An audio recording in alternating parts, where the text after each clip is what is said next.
Throughout history, certain sayings have been revered as profound truths, shaping beliefs and guiding countless lives. Among these, one particular piece of so-called divine wisdom stands out, frequently cited in sermons, literature, and everyday conversation. Yet, what if this cherished quotation is not what it seems? Recent scrutiny suggests that its origins may be far less authentic than commonly believed. In this section, we will delve into the story behind this famous phrase, questioning its legitimacy and exploring how it came to hold such influence. Prepare to re-examine what you thought you knew about one of the Western world's most quoted maxims. The phrase, "God helps those who help themselves," has long served as a guiding principle in many societies, emphasizing the importance of personal initiative and responsibility. Rooted in the idea that individuals must take active steps toward their goals, this saying has become a cornerstone of self-help philosophies and the broader concept of individualism. Its influence extends beyond personal development, shaping cultural attitudes toward work ethic, success, and even social policies.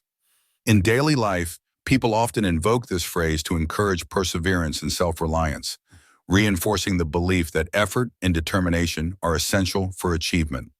Over time, it has become deeply embedded in the collective mindset, inspiring countless individuals to take charge of their own destinies. The phrase's seductive simplicity lies in its ability to distill complex realities into a single, easily understood variable: personal effort. By focusing solely on individual determination, it glosses over the intricate web of social, economic, and structural factors that shape outcomes. This reduction makes the message appealing and memorable, encouraging people to believe that success is entirely within their control. However, such simplification can be misleading and even harmful. It risks ignoring the barriers many face and may foster unrealistic expectations or self-blame when results fall short. Ultimately, while the phrase motivates, it also obscures the broader context in which personal effort operates. Upon closer examination, the true purpose of this phrase comes into question.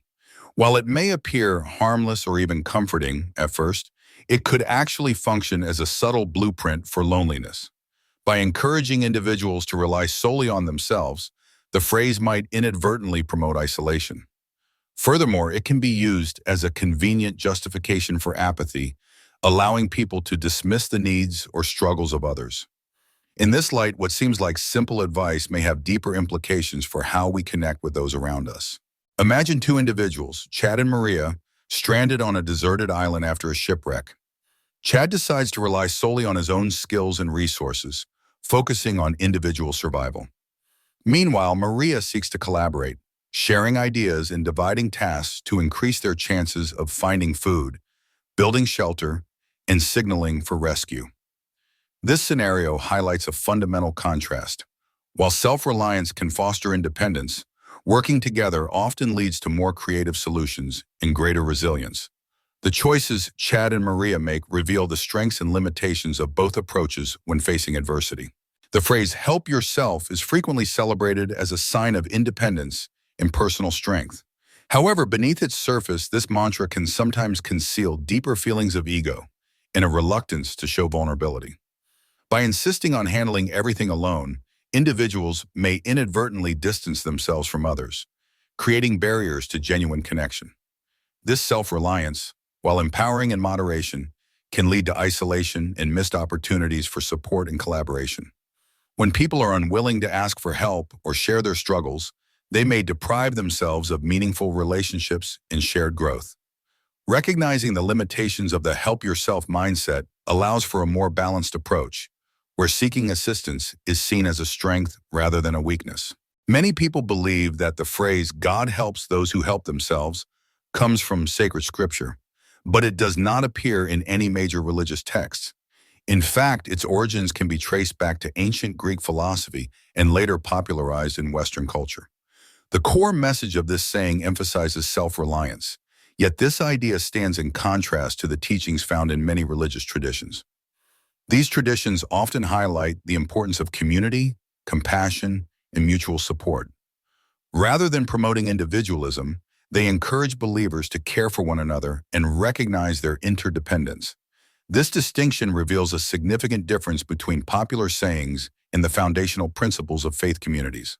The phrase in question can be traced back to the timeless tales of Aesop's fables, where moral lessons often emphasize the value of diligence and thrift. Centuries later, Benjamin Franklin popularized similar ideas in his writings, notably in Poor Richard's Almanac. Franklin's use of the phrase reflected a practical, economic perspective, encouraging hard work and financial responsibility. Unlike many proverbs rooted in religious teachings, this saying emerged from secular sources, focusing on everyday wisdom rather than spiritual doctrine. Its enduring popularity highlights the universal appeal of pragmatic advice on work and prosperity. As industrialization transformed society, the phrase began to serve as a convenient rationale for social apathy. Communities that once relied on collective support started to shift responsibility onto individuals, framing personal struggles as matters to be resolved privately. This change allowed people to distance themselves from the hardships of others, fostering a culture where empathy and communal assistance were diminished. The phrase thus became a subtle tool for excusing inaction, reinforcing the notion that each person is solely accountable for their own welfare. Over time, this attitude contributed to the erosion of social bonds and a decline in shared responsibility within neighborhoods and workplaces. The psychological impact of this phrase is significant. By suggesting that individuals are solely responsible for their circumstances, it enables people to rationalize inaction in the face of broader social or systemic problems. This mindset can lead to a tendency to blame individuals for challenges that are often beyond their control, such as poverty or discrimination. At the same time, the phrase maintains a veneer of spirituality, making it appear compassionate or wise while deflecting responsibility from larger structures. As a result, it can discourage empathy and collective action, reinforcing the status quo. Ultimately, this approach shapes how people perceive both themselves and others, often fostering isolation rather than genuine understanding. Radical interdependence challenges the traditional notion of individual achievement by emphasizing the deep connections that bind people, communities, and systems together. In today's complex world, success and fulfillment are rarely the result of solitary effort.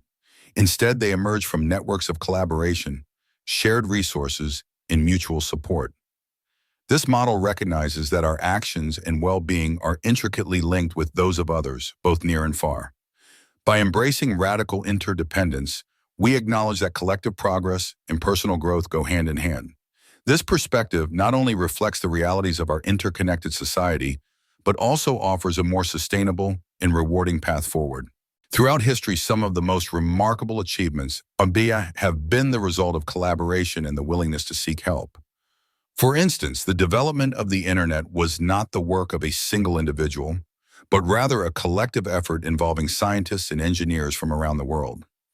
In the world of medicine, breakthroughs such as the mapping of the human genome were made possible by teams openly sharing data and expertise.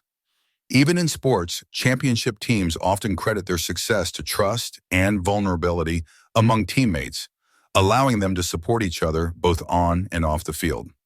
These examples demonstrate that embracing collaboration and asking for help can unlock solutions and innovations that would be impossible to achieve alone. True strength is not measured by how much we can accomplish alone, but by our ability to connect with others. When we offer help and are willing to ask for support ourselves, we create bonds that enrich our lives and the lives of those around us. Building a supportive community allows everyone to thrive, sharing resources, encouragement, and understanding. In these connections, we find resilience and a sense of belonging. By fostering an environment where help is freely given and received, we empower each other to overcome challenges and grow together. In closing, it is important to challenge the myth of absolute self-reliance. While independence is often celebrated, true strength lies in our connections with others. Communities thrive when individuals support one another, sharing resources, knowledge, and encouragement. Real help is not a solitary pursuit, but a collective effort built on trust and cooperation. By embracing interdependence, we create environments where everyone has the opportunity to grow and succeed. Let us recognize that mutual support is essential for both personal well-being and the health of our society. As we wrap up this discussion, take a moment to reflect on the arguments presented and consider your own perspective. What are your thoughts on the points raised today? Your insights and experiences are valuable, and sharing them helps foster a thoughtful and engaged community. If there are other popular quotes or ideas you'd like to see explored in the future, feel free to suggest them. Together, we can continue to challenge assumptions and deepen our understanding. Critical thinking thrives when we learn from one another and keep the conversation going.